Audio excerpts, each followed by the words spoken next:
현대그룹의 창업주 고 정주영 회장은 동물의 왕국 다큐멘터리를 즐겨봤다고 합니다. 저도 인터넷 검색을 통하여서 정 회장의 삶을 잠시나마 살펴보았습니다. 충남 태안의 현대서산 농장에는 아담한 단층 건물이 있습니다. 정 회장이 서산 간척지 공사가 시작이 되던 1979년부터 2001년까지 살던 집입니다. 그 집에는 정 회장이 사용하시던 유품들이 진열이 되어 있는데 특이한 것은 닳고 다른 운동화 한 컬레와 부인이 사용하던 재봉틀, 그리고 눈에 띄는 유품은 동물의 왕국 비디오 테이프입니다. 정 회장이 왜 동물의 왕국을 즐겨보았을까? 동물의 세계는 약육강식입니다. 약한 자는 강한 자의 밥이 됩니다. 정 회장은 살기 위해서 달아나는 놈, 잡아먹기 위해서 쫓아가는 동물의 세계에서 경쟁을 배우고 삶의 지혜를 배우기 위하였다고 합니다. 오늘 우리는 본문 8절에서 경쟁이라고 하는 참 좀처럼 성경에서 볼 수 없는 이런 단어 하나를 만나게 됩니다. 라헬이 이르되 내가 언니와 크게 경쟁하여 이겼다 하고 그의 이름을 납달리라 하였더라고 합니다. 여기 경쟁을 가리키는 히브리 말 파탈은 투쟁입니다. 그리고 불미스러운 실험을 말하는 겁니다. 욕심이 꽉 차 있는 상태에서 실험하는 것, 이기려고 실험하는 것, 그것이 히브리어 파탈이라는 단어입니다. 라헬은 내가 언니와 경쟁해서 내가 이겼다, 이 말을 쓰고 있습니다.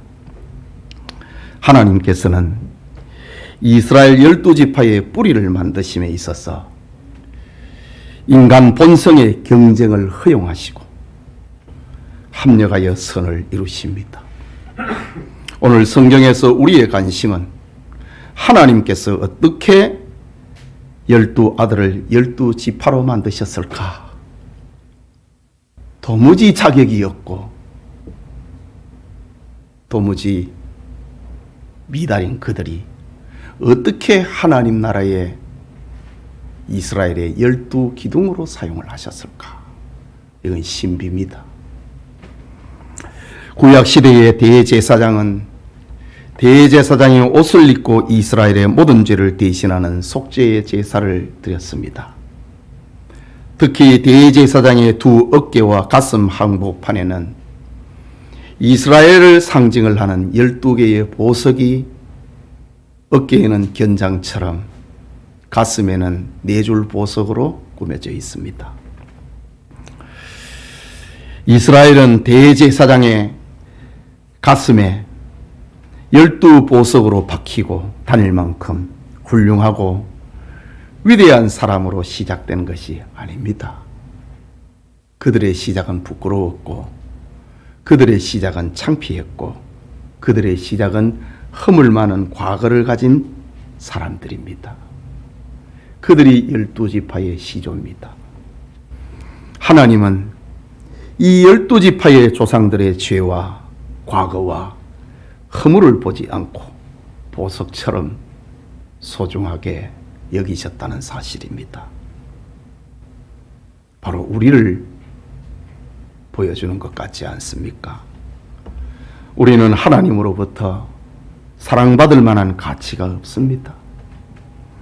본질상 진노의 자식들이고 과거를 돌이켜보면 사랑받을 만한 것은 하나도 없습니다.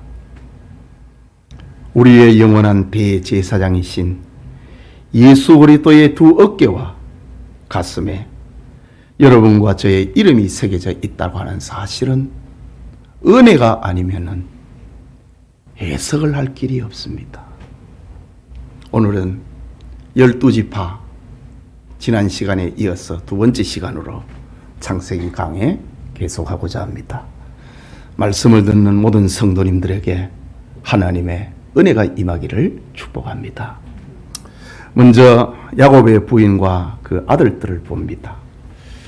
여러분, 야곱의 첫째 부인 레아는 남편의 사랑을 받지 못한 여자였고, 둘째 부인 라헬은 남편의 사랑을 받았지만은 아이를 낳지 못하는 여자였고, 셋째 부인 빌하는 라헬의 몸종이었고, 넷째 부인 실바는 레아의 몸종입니다. 네 사람 모두가 적절치 못합니다. 열국의 어머니, 축복의 어머니라고 말하기에는 부끄러운 이름들입니다. 이것은 우리가 생각하는 만큼 혈통과 조상이 중요한 것이 아니라는 말이기도 합니다. 학벌이나 가문 자랑은 인간의 죄악을 덮는 위선에 불과할 뿐입니다. 그것이 우리를 구원할 수 있는 것은 아니라는 말입니다. 바울의 목회 서신을 보면은 에베소 교회를 목회하던 디모데에게 편지합니다. 디모데전서 1장 4절에 신하와 끝없는 족보에 몰두하지 말게 하려 함이라. 이런 것은 믿음 안에 있는 하나님의 경륜을 이름보다 도리어 변론을 내는 것이니라. 교회에서 족보 자랑은 아무런 유익이 안 된다 라는 말입니다. 그레데 교회를 목회하고 있는 디도에게 바울은 또 목회 서신을 보냅니다. 바울의 목회 서신은 3권인데 디모데에게 2편지를, 디도에게는 하나를 보냅니다. 디도는 저 지중해 바다 한가운데 있는 그레데 섬에서 목회를 했습니다. 디도서 3장 9절에 보면 또 이렇게 기록합니다. 어리석은 변론과 족보 이야기와 분쟁과 율법에 대한 다툼은 피하라. 이것은 무익한 것이요 헛된 것이니라 고 했습니다. 즉 바울은 목회 서신마다 교회에서 족보를 자랑하거나 혈통을 논쟁의 대상으로 삼지 말라고 합니다. 물론 개인과 가정과 가문에서 족보는 대단히 중요하게 여깁니다. 그러나 하나님의 나라에서는 족보가 중요하지 않습니다.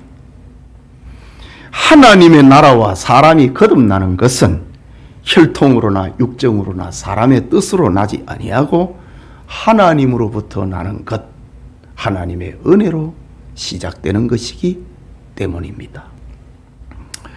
여러분, 예수님의 조상으로 족보에 오른 5명의 여자 중에 4명은 부끄러운 과거가 있는 여인들입니다. 라합은 기생입니다. 룻은 모압인 곧 이방 여인입니다. 다말은 시아버지와 부적절한 관계를 가진 여자입니다. 바세바는 다른 남자의 아내였다는 사실이 이것을 증명하고 있습니다. 족보 이야기할 거 없다 이거지요. 이것은 불행한 환경이나 불행한 부모에게서 태어났다고 해서 하나님의 나라에서까지 불행한 것은 아니라는 말입니다. 혹시 여러분의 출생이 불행하게 시작되었다고 생각하는 이가 있습니까? 그것은 하나님이 주시는 복을 절대로 가로막지 못합니다. 오늘 오전에 받은 말씀처럼 여호와께서 너희를 현재보다 1000배나 많게 하시는 전능하시고 무한하시고 무궁하신 하나님의 사랑의 대상이 되었다고 하는 것이 우리에게 은혜인 것입니다. 우리는 예수 그리스도 안에서 하나님의 축복의 대상이 된 성도들임을 굳게 믿으시기 바랍니다. 혈통이 하나님이 나에게 오시는 축복을 가로막지 못한다. 불행한 내 과거가 하나님의 축복을 막지 못한다. 그것을 믿으시기 바랍니다. 다시 본문으로 돌아갑니다. 우리는 성경에서 야곱의 부인들 뿐만 아니라 야곱의 12 아들들 모두가 똑똑하거나 훌륭한 도덕성을 가진 것이 아니라는 것을 알게 됩니다. 루벤은 첫째 아들입니다. 그는 서모인 빌하와 간통을 합니다. 그 사건으로 인하여서 그는 장자권을 잃어버립니다. 그럼에도 대제사장의 가슴에 루벤은 첫째 보석으로 빛나게 찬란하게 빛나고 있습니다. 인간의 실수가 하나님의 실패는 아니라는 사실입니다. 비록 과거에 아버지의 침상을 더럽힌 일이 있어도 하나님은 루벤을 버리지 아니하셨고 그를 제사장의 가슴에 박힌 보석으로 귀하게 여겨주신다는 사실입니다. 축복의 조상의 한 지파로 만들어 주셨다는 겁니다. 야곱의 둘째 아들 시므온과 셋째 레위 역시 문제투성입니다. 이들의 이름에는 한이 서려져 있습니다. 남편의 사랑을 받지 못한 레아가 기도하여 하나님께 얻은 아들들입니다. 창세기 49장을 보면은 야곱이 나이 들어 죽기 전에 자기 아들들에 대해서 예언을 하는데 그것은 아들들의 성격과 삶을 반영하고 있는 야곱의 한 맺힌 기도입니다. 창세기 49장 5절에서 7절에 보면은 시므온과 레위는 형제요 그들의 칼은 폭력의 도구로다. 내 호나 야곱 자신을 두고 하는 말입니다. 내 호나 그들의 모의에 상관하지 말라. 시므온과 레위에게 내 혼이 개입하지 말라. 이런 말을 합니다. 내 영광과 그들의 집회에 참여하지 말지어다. 그들이 그들의 분노대로 사람을 죽이고 그들의 혈기대로 소의 발목 힘줄을 끊었음이로다. 그 노여움이 혹독하니 저주를 받을 것이요 분기가 맹렬하니 저주를 받을 것이라. 내가 그들을 야곱 중에서 나누며 이스라엘 중에서 흩으리로다. 정말 야곱은 시므온과 레위를 내 자식 아이라고 말하고 싶었다 이 말입니다. 내 아들들 중에서 이름을 빼버리고 싶었다 이겁니다. 야곱이 죽어가면서 했던 말입니다. 시므온과 레위를 향한 야곱의 분노는 정말 살벌했습니다. 이들에게는 아버지가 너희들은 폭력의 도구다 라는 별명을 붙였습니다. 이런 예언적 분노가 나온 배경은 앞으로 우리가 또 살펴보겠지만은 창세기 34장에서 나타납니다. 야곱이 12아들을 낳고 딸 하나를 낳습니다. 딸 디나는 아름다운 처녀로 자랐습니다. 하나님의 음성을 듣고 하란 땅 처갓집에서 아버지가 계신 밧단 아람으로 야곱이 돌아옵니다. 그런데 야곱은 아버지 집에 있는 형 예서가 무서워서 있는지 몰라도 아버지 집으로 가족들을 데려가지 않고 반대편으로 북쪽 세겜이라고 하는 땅으로 가족들을 데려가 버립니다. 야곱은 그곳에서 집을 짓고 가축대를 먹이며 오랫동안 살아버립니다. 그러던 중에 그의 딸 디나가 세겜성에 놀러갔다가 하몰의 아들 추장 세겜에게 강간을 당하는 수치를 겪게 됩니다. 이때 세겜은 자기 아버지 하몰과 함께 야곱을 찾아와서 디나를 자기 아내로 삼게 해달라고 간청을 합니다. 당시 디나의 친오빠 시므온과 레위는 우리 집안과 혼사를 맺으려고 하면은 당신들과 당신들의 성읍에 있는 모든 남자들이 할례를 받아야 된다. 종교적인 조건을 달았습니다. 결혼하려면 교회 다녀야 된다 이런 조건이 있잖아요. 시므온과 레위가 우리 집안과 혼사를 맺고 우리 동생 디나를 데려가려고 했거든. 너희가 다 할례를 받아야 된다. 너뿐만이 아니라 세겜성의 모든 남자들이 다 할례를 받아야 된다. 라고 제안합니다.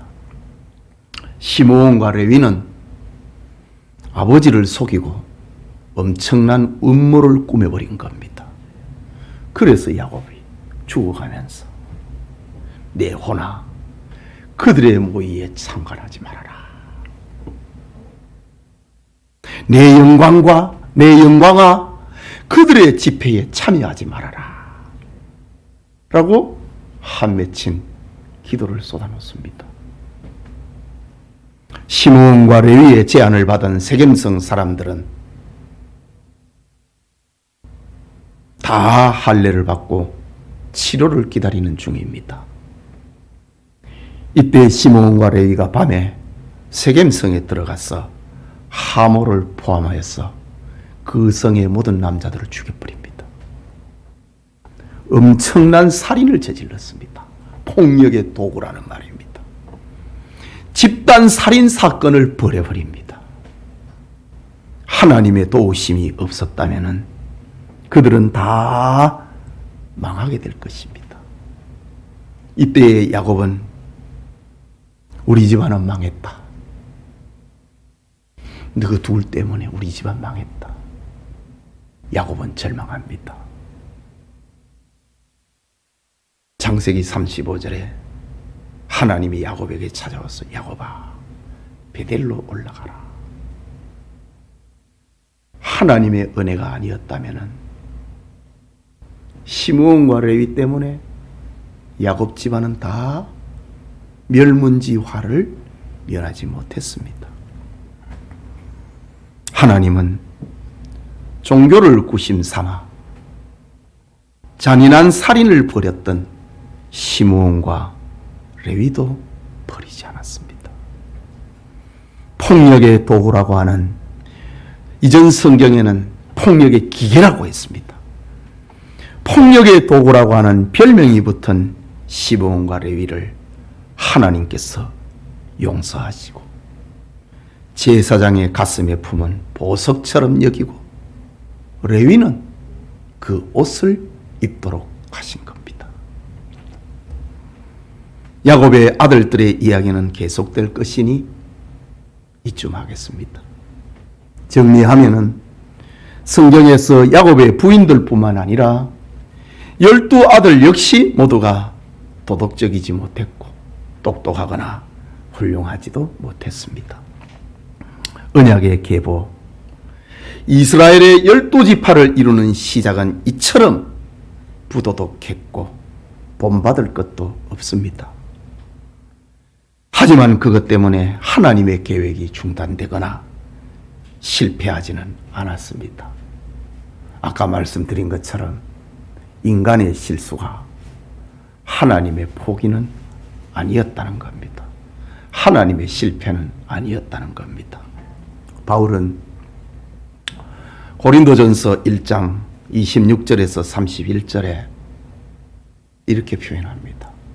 형제들아, 너희를 부르심을 보라. 육체를 따라 지혜로운 자가 많지 아니하며 능한 자가 많지 아니하며 문벌 좋은 자가 많지 아니하도다. 그러나 하나님께서 세상에 미련한 것들을 택하사 지혜 있는 자들을 부끄럽게 하려 하시고 세상에 약한 것들을 택하사 강한 것들을 부끄럽게 하려 하시며 하나님께서 세상에 천한 것들과 멸시받는 것들과 없는 것들을 택하사 있는 것들을 폐하려 하시나니 이는 아무 육체도 하나님 앞에서 자랑하지 못하게 하려 하심이라. 기록된 바 자랑하는 자는 주 안에서 자랑하라 함과 같게 하려 함이로라 합니다. 말하자면은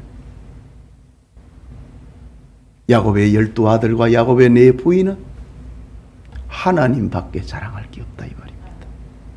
하나님의 은혜입니다 라고 말할 것밖에 없다는 겁니다. 그것이 야곱 가문에만 일어난 일이냐? 아니라 일이죠. 바울은 고린도 교회 성도들에게 편지하면서 우리도 마찬가지다고 합니다. 하나님을 사랑하고 하나님의 영광을 드러내기 위하여서 사람의 방법이 아니라, 사람의 방법은 어떻습니까? 똑똑하고 도덕적이고 가면 좋고, 그게 사람의 방법 아닙니까?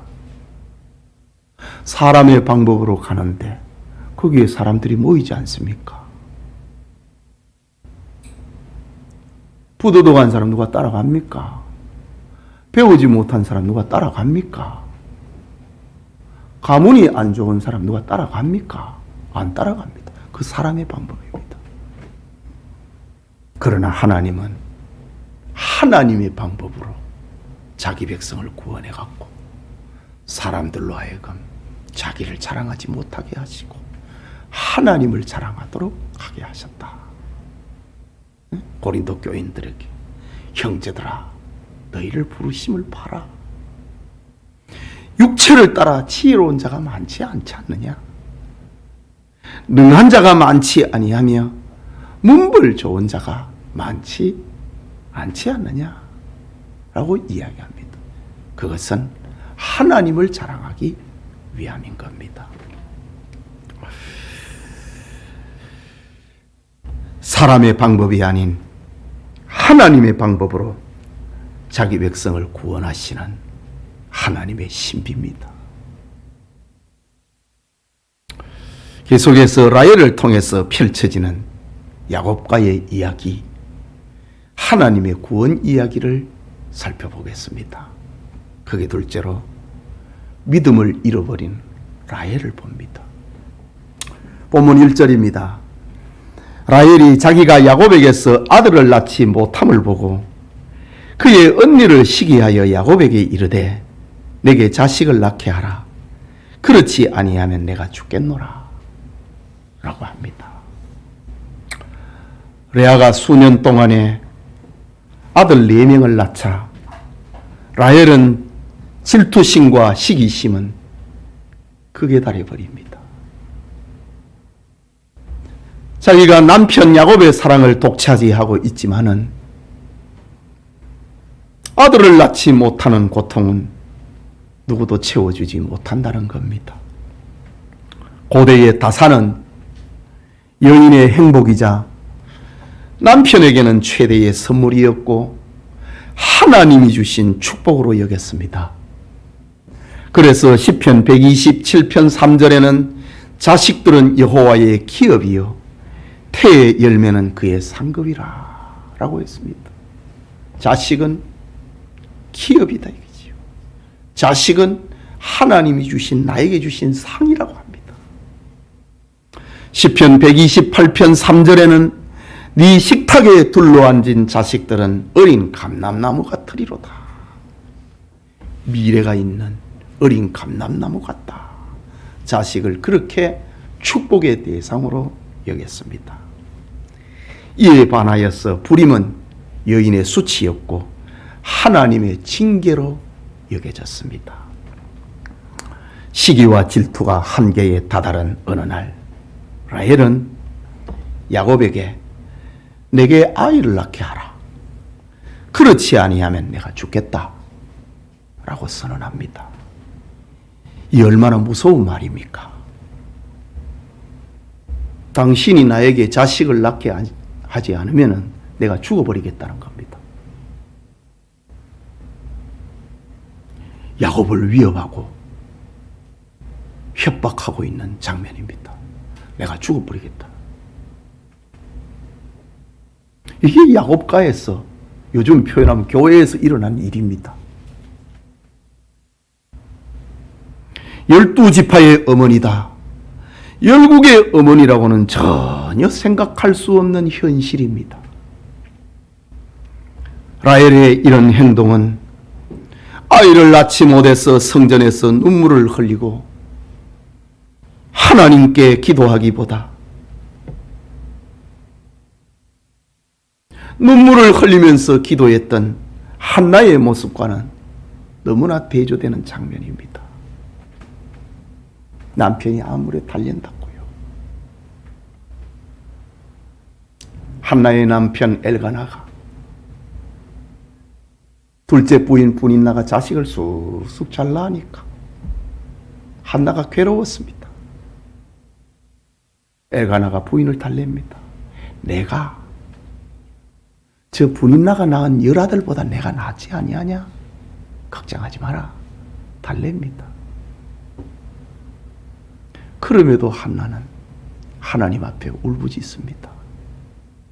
나로 하여금 자식을 낳게 해달라고.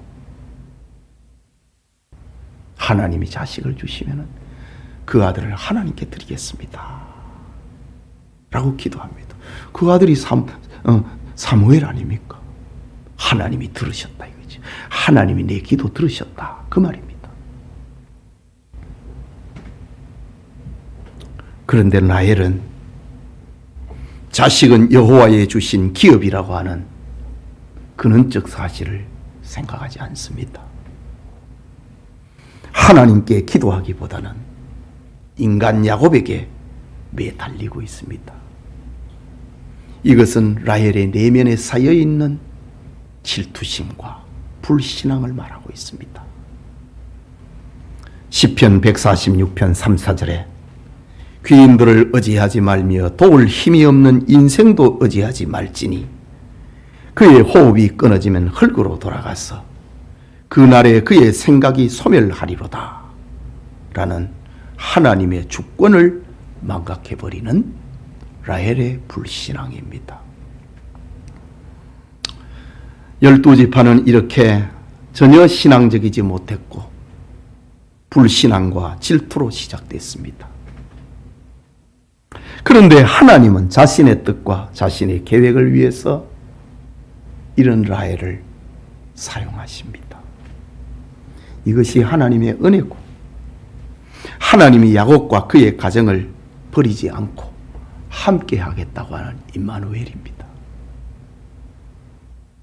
인간 편에 야곱의 임마누엘은 행복한 가정을 꾸미는 겁니다. 그걸 생각합니다. 이전 시간에 우리가 생각을 했지만은 그 임마누엘은 그거 아닙니다. 하나님이 뜻이 이루어지는 임마누엘입니다.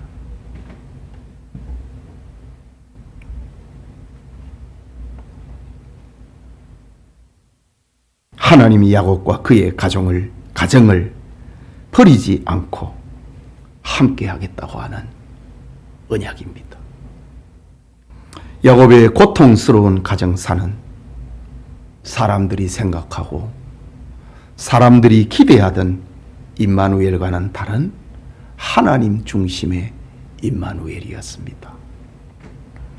계속해서 본문 2절을 봅니다.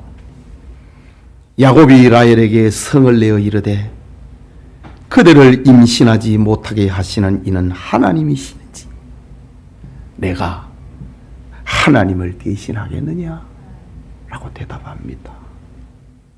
부인 라헬이 죽어버리겠다고 선언을 하자. 엄포를 놓자. 야곱은 라헬에게 도리어 성을 냈다고 합니다. 여기 성을 냈다, 성이라고 하는 말, 히브리 말 아프는 단순한 화가 아닙니다. 야곱의 분노를 가리킵니다. 말하자면은 그날 대단한 부부 싸움이 일어났다는 말입니다. 라헬은 나 죽어버리겠다 긋고 야곱은 내가 하나님이야 성을 냈다고 합니다.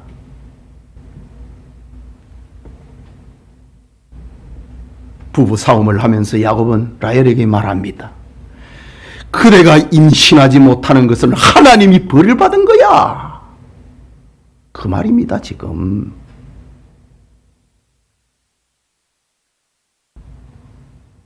그대를 임신하게 하지 못하게 하시는 이는 하나님인데 내가 하나님이냐? 라헬을 책망했다고 합니다. 쉽게 말하면은 당신은 하나님 앞에 벌 받은 거야. 그래서 아이를 못 낳는 거야. 그렇게 책망했습니다. 큰 싸움이 일어나 버렸습니다. 유대인의 탈무드에 하나님은 4개의 열쇠를 가지고 계시는데 그것은 비를 오게 하는 구름과 사람의 마음과 아이를 낳을 수 있는 열쇠와 아이를 낳지 못하게 하는 열쇠, 하나님이 가지고 계시는 열쇠가 4가지라고 유대인들의 랍비들은 그렇게 가르쳤습니다. 인간이 만난 문제를 해결할 수 없는 것이 4개가 있는데 그 중에 아이를 낳지 못하는 시련은 하나님만이 해결할 수 있다는 랍비의 말입니다. 부부싸움 중에 라헬은 야곱에게 그러면은 자식 문제를 해결할 수 있는 절충점을 야곱에게 제시합니다. 라헬이 하나님께 기도했다거나 하나님의 불쌍히 여김을 얻기 위해서 어떤 노력을 했다는 신앙적인 모습은 없습니다. 그냥 레아에게 자존심이 상했고 화가 난 겁니다. 결국 라헬은 불신앙의 결정을 내립니다.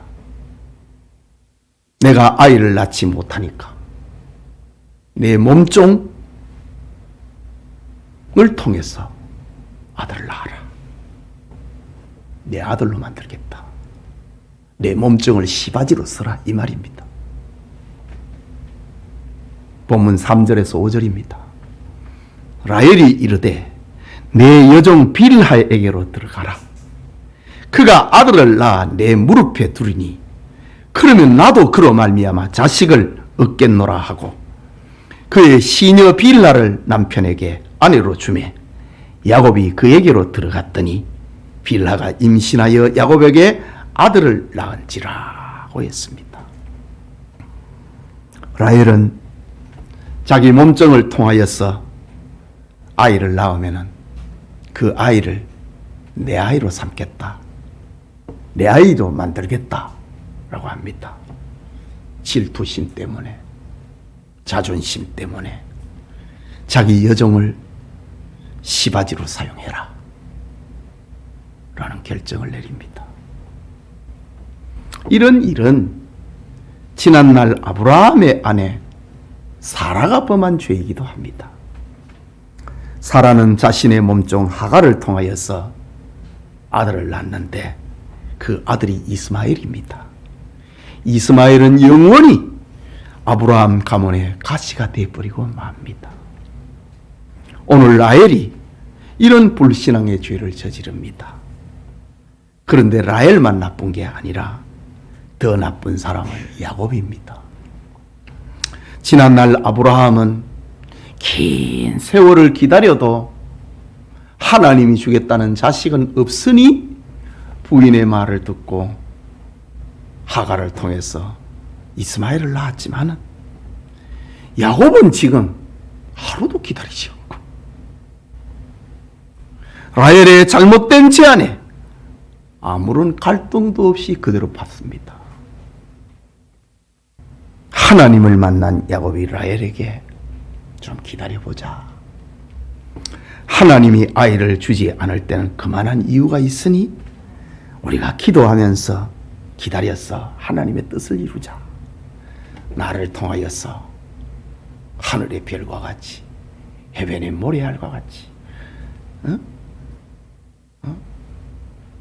저 티끌같이 자식들을 많다고 했는데 당신을 통해서 하나님이 자식을 주지 않겠느냐? 이렇게 해서야 정상입니다. 그러나 야곱은 라헬이 말이 무서웠는지 또 아니면 다른 생각이 있었는지 라헬의 생각을 비판 없이 받아들입니다. 야곱이 하나님의 주권을 내세우면서 그대로 하여금 자식을 낳지 못하는 것은 그대가 자식을 낳지 못한 것은 하나님이 하신 일인데 내가 하나님을 대신하겠느냐? 하나님의 주권을 가지고 부인을 꾸중해놓고 현실은 그도 역시 인간 방법을 따라가 버립니다. 결국 야곱은 레아와 라헬과의 중혼에 이어서 세 번째 아내를 얻음으로 온 가족을 불화의 쑥대밭으로 밀어넣어 버립니다. 야고보서 1장 15절에 욕심이 잉태한 즉 죄를 낳고 죄가 장성한 즉 사망을 낳느니라. 그 말씀대로 불섭으로 들어가 버립니다. 라헬은 자신의 몸종을 통해서 두 아들을 낳고 위로를 받습니다. 6절이지요. 라헬이 이르되 하나님이 내 억울함을 푸시려고 내 호소를 들으사 내게 아들을 주셨다 하고 이로 말미암아 그의 이름을 다니라 하였으며. 여러분, 오늘날 교회에도 이런 교인들 참 많습니다. 자기 마음대로 다 해놓고 하나님이 내 기도를 들었다고 합니다.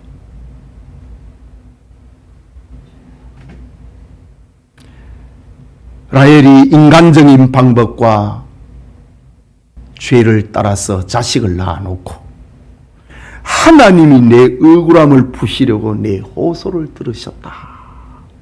자기를 위로합니다. 오늘날 교인들도 그런 교인이 있단 말이지요. 라헬의 모습에서 오늘의 인본주의 교인, 기복주의 교인, 자기중심적 교인의 모습을 보게 됩니다. 죄인의 본성은 이렇습니다. 라헬이 자기의 몸종 빌라를 통해서 얻은 아들을 이름도 거창하게 붙입니다. 단이라고 붙입니다. 단, 하나님의 판단이다. 내 억울함을 들은 하나님의 판단이다. 꿈보다 해몽이 더 좋은 겁니다. 지금. 하지만 단에 태어난 동기는 이처럼 시기와 질투였습니다. 부모의 기도와 축복 속에 태어난 것이 아니라 아들 넷을 낳은 언니를 시기한 질투와 원통함에서 낳은 아들이 단입니다. 창세기 49장 16절에서 18절을 보면은 야곱이 단을 보면서 외치는 말이 있습니다. 단은 이스라엘의 한 지파같이 그의 백성을 심판하리로다. 단은 길섭의 뱀이요 새길의 독사로다. 뱀 같은 새끼다 이 말입니다. 독사 같은 새끼라 이 말입니다. 이야, 아버지가 아들에게 이런 말을 하면 됩니까? 그런데 야곱은 지금 이렇게 말을 합니다. 길섭의 뱀이고 새길의 독사로다. 말굽을 물어서 그 탄자를 뒤로 떨어지게 하리로다. 뱀이 말굽을 물어버리니까 말이 놀래갖고 그 위에 탄 사람을 떨어뜨려 버린다 이거지.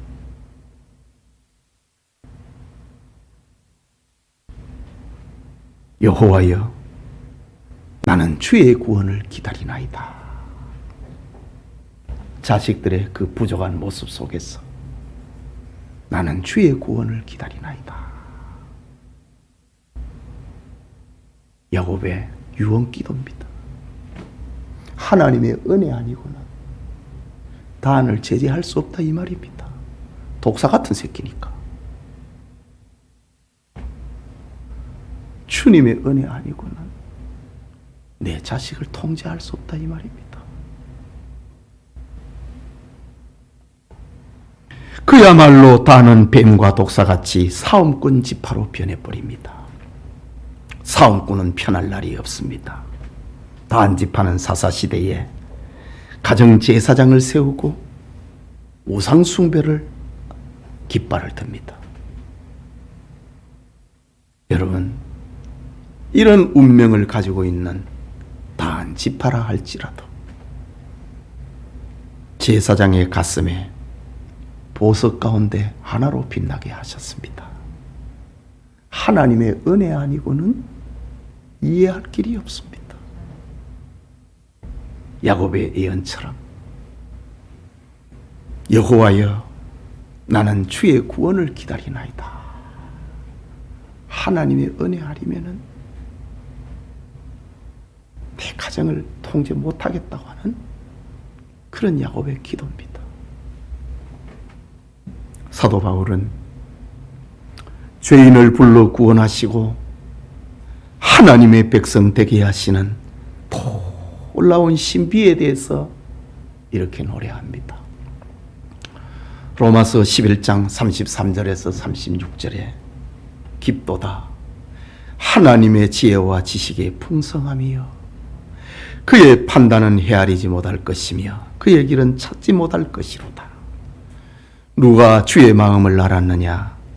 누가 그의 모사가 되었느냐? 누가 주께 먼저 드려서 갚으심을 받겠느냐? 이는 만물이 주에게서 나오고 주로 말미암고 주에게로 돌아감이라. 그에게 영광이 세세에 있을지어다. 아멘. 이라고 합니다. 여러분, 우리의 구원 다 마찬가지입니다. 하나님의 은혜 아니고는 나의 구원을 설명 못한다 이 말입니다. 천당 가면은 이런 일이 벌어진다고 누군가는 간혹 이야기하지 않습니까? 그 사람은 어디 갔지? 안 보이는데 천당에. 저 사람이 천당에 있네. 그 사람은 왜 안 보이지? 이 사람이 와 있네. 다 사람의 생각입니다. 하나님의 생각은 판단 못한다 이거지요. 어떻게 저런 사람이 구원받을 수 있느냐? 이 사람의 생각입니다. 우리가 야곱 가문을 보면은 그것을 이해하게 됩니다. 이 정도 되면은 천당 가야 되는데 그것도 사람의 생각입니다. 하나님의 구원은 우리가 생각하는 것과는 다릅니다. 우리는 자꾸 도덕적으로 구원을 이해하려고 합니다. 그러나 하나님은 도덕이 아닙니다. 하나님은 주권입니다. 사랑입니다. 토기장이가 그릇을 만들어 놓고 이거는 깨버리고 이거는 진열장에 내놓습니다. 그 토기장이의 마음이라고 했습니다. 깊도다 하나님의 지혜와 지식의 풍성함이요 그의 판단은 헤아리지 못할 것이며 그의 길은 찾지 못할 것이로다. 누가 주의 마음을 알았느냐? 누가 그의 모사가 되었느냐? 누가 주께 먼저 드려서 갚으심을 받겠느냐? 다 아니라 이 말입니다. 만물이 구원을 말하는 겁니다. 여기에 만물은 구원입니다. 만물이 주에게서 나오고 구원은 주에게서 나오고 주로 말미암고 주에게로 돌아간다 이거지. 라헬은 아들 단을 얻었지만은 여전히 분노와 질투심은 없어지지 않습니다.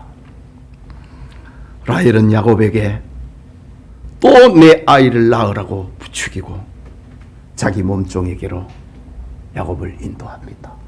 7절과 8절에 라헬의 시녀 빌하가 다시 임신하여 자식을 단을 낳았는데 여전히 시녀입니다. 몸종입니다. 지금 7절 보십시오. 야곱의 시녀 빌하가 그냥 시바지였다 이 말입니다. 라헬의 시녀 빌하가 다시 임신하여 둘째 아들을 야곱에게 낳음에 라헬이 이르되 내가 언니와 크게 경쟁하여 이겼다 하고 그의 이름을 납달리라 하였더라고 합니다. 여러분, 라헬이 둘째 아들을 얻었으면은 아들을 주셔서 하나님 감사합니다 이래 해야 정상 아닙니까? 그런데 라헬은 아들의 이름은 납달리라고 붙입니다. 그 뜻은 내가 언니하고 경쟁해갖고 크게 이겼다는 말입니다. 경쟁이라는 뜻입니다. 납달리.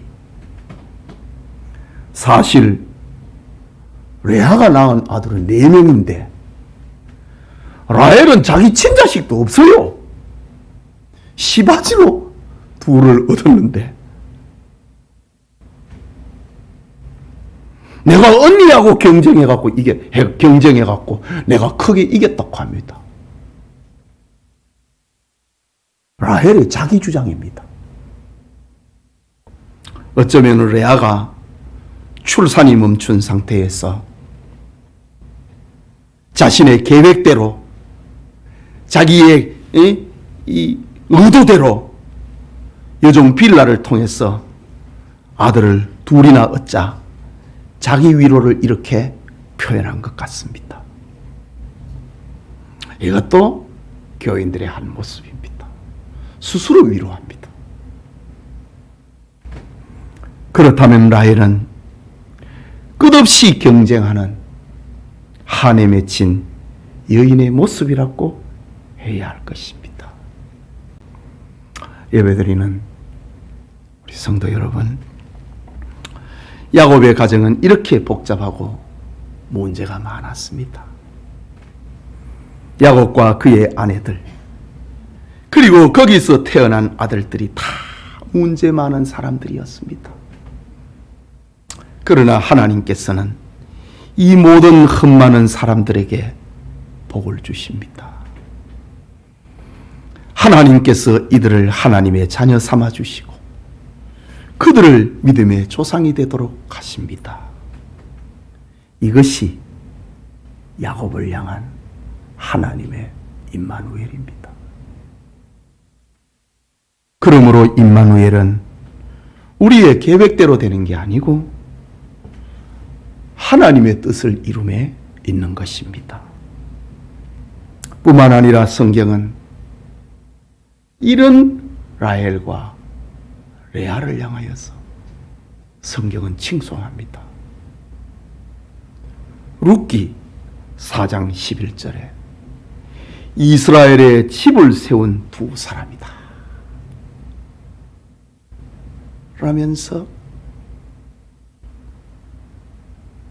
저 베들레헴 사람들이 룻이 지금 시어머니를 따라갔고 모압에서 시어머니를 따라갔고 베들레헴에 왔잖아요. 베들레헴에 왔는데 거기서 시어머니를 봉양하다가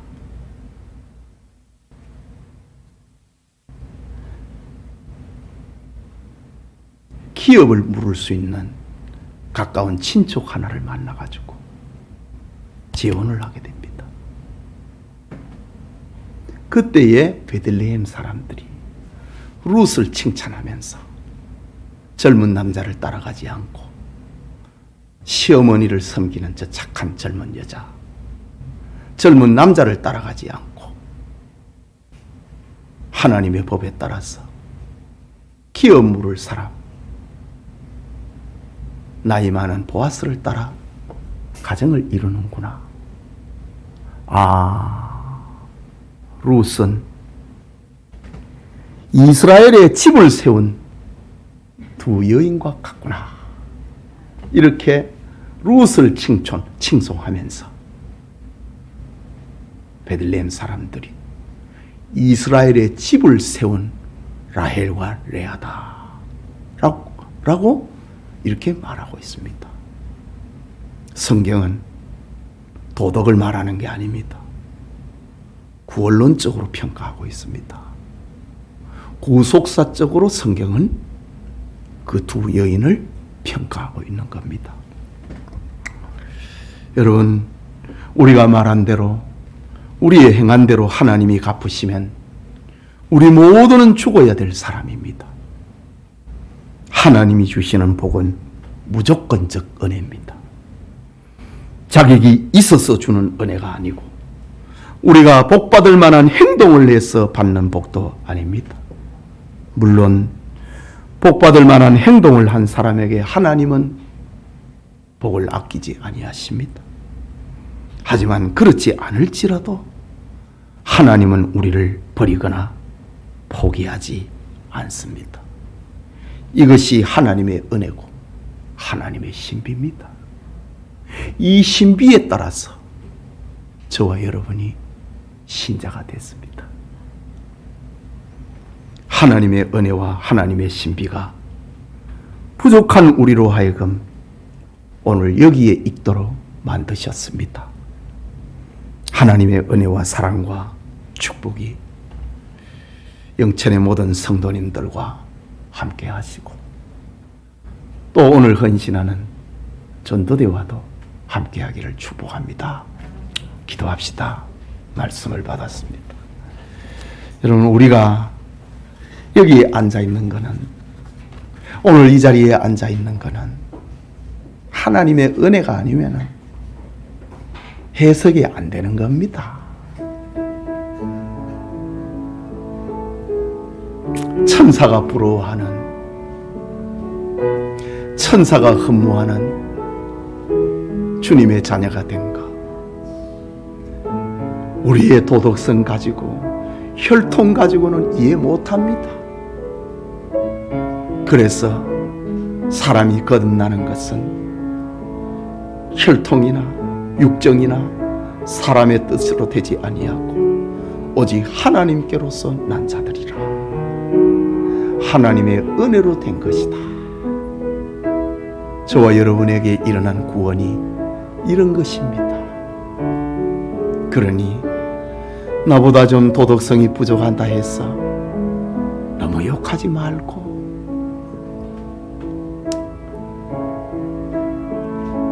눈에 있는 가시를, 대들보를 가지고 있으면서 남의 눈에 있는 가시를 뽑으려고 너무 애쓰지 말고, 나의 나 된 것은 하나님의 은혜다. 내게 주신 하나님의 은혜가 헛되지 아니하여서 내가 많은 사도보다 더 많이 수고했으나 내가 한 것이 아니고 나와 함께 하신 하나님의 은혜다. 이 진리를 깨닫는 것이 신자입니다. 말씀을 생각하고 기도합시다.